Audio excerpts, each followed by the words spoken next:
বাংলাদেশ ঝড়ের দেশ, জলোচ্ছ্বাসের দেশ। ব্যতিক্রমী ভৌগোলিক অবস্থানের কারণে বারবার বিধ্বংসী ঘূর্ণিঝড়ের প্রভাবে পড়েছে এই দেশটি। বঙ্গোপসাগরের শ্রেষ্ঠ ছোট বড় প্রায় সকল ঘূর্ণিঝড় কমবেশি আঘাত হানে বাংলাদেশে।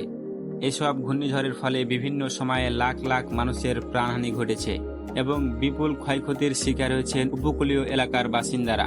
চলুন আজকে জেনে নেই ঘূর্ণিঝড়ের দেশে বাংলাদেশের সবচেয়ে বিধ্বংসী ঘূর্ণিঝড় সম্পর্কে। লিস্টের পঞ্চম স্থানে রয়েছে 1822 সালের ভয়াবহ ঘূর্ণিঝড়। জুন মাসে বরিশাল ও বাকেরগঞ্জ অঞ্চলে আঘাত হানা এই ঘূর্ণিঝড়ের ফলে হাতিয়া ও নোয়াখালীর গ্রামগুলি প্লাবিত হয়। এই ঘূর্ণিঝড়ে প্রায় 50,000 মানুষ প্রাণ হারায় এবং প্রায় 1 লাখ গবাদি পশু মারা যায়। লিস্টের চতুর্থ স্থানে রয়েছে 1991 সালের এপ্রিল মাসের ঘূর্ণিঝড়। বঙ্গোপসাগরে গভীর নিম্নচাপ সৃষ্টি হয়ে 29 এপ্রিল চট্টগ্রামে আঘাত হানে। এই ঘূর্ণিঝড়টি এ সময়ে ঝড়ে বাতাসের সর্বোচ্চ গতিবেগ ছিল সন্দ্বীপে, যা ছিল ঘন্টায় প্রায় 250 কিলোমিটার। এই ঝড়ে ক্ষতিগ্রস্ত হয় বাংলাদেশের 63 জেলার মোট 122টি উপজেলা। তবে ব্যাপকভাবে ক্ষতিগ্রস্ত হয় সন্দ্বীপ, চট্টগ্রাম, কক্সবাজার ও কুতুবদিয়া। এই ঘূর্ণিঝড়ে 1.5 লাখেরও বেশি মানুষ মারা যায় এবং অসংখ্য মানুষ আহত হয়। লিস্টের তৃতীয় স্থানে রয়েছে 1876 সালের অক্টোবর মাসের ঘূর্ণিঝড়।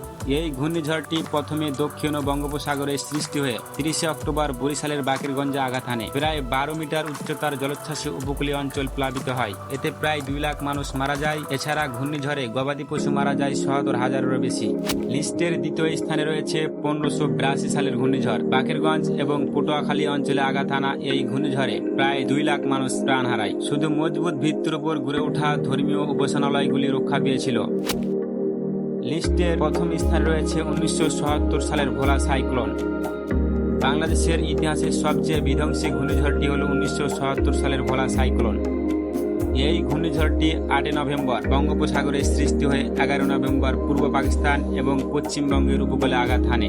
এতে প্রায় 5 লাখ মানুষ প্রাণ হারায় এবং উপকূলীয় অঞ্চল ও দ্বীপসমূহ প্লাবিত হয়। এই ঘূর্ণিঝড়গুলি বাংলাদেশের ইতিহাসে একটি অমোচনীয় চিহ্ন রেখে গেছে, যা প্রাকৃতিক দুর্যোগের শক্তি এবং মানুষের সহনশীলতা প্রদর্শন করে। প্রতিটি বিপর্যয়ের পর বাংলাদেশের পরিস্থিতি এবং প্রতিক্রিয়া কৌশল উন্নত হয়েছে। আজকের ভিডিও এই পর্যন্ত। আমাদের সাথে থাকার জন্য ধন্যবাদ। এই যাত্রা শেষে আমরা আশা করি আপনারা সবাই নিরাপদ থাকবেন এবং প্রস্তুত থাকবেন। আমাদের চ্যানেলটি সাবস্ক্রাইব করতে ভুলবেন না এবং আরও তথ্যপূর্ণ কন্টেন্ট পেতে আমাদের সাথেই থাকুন।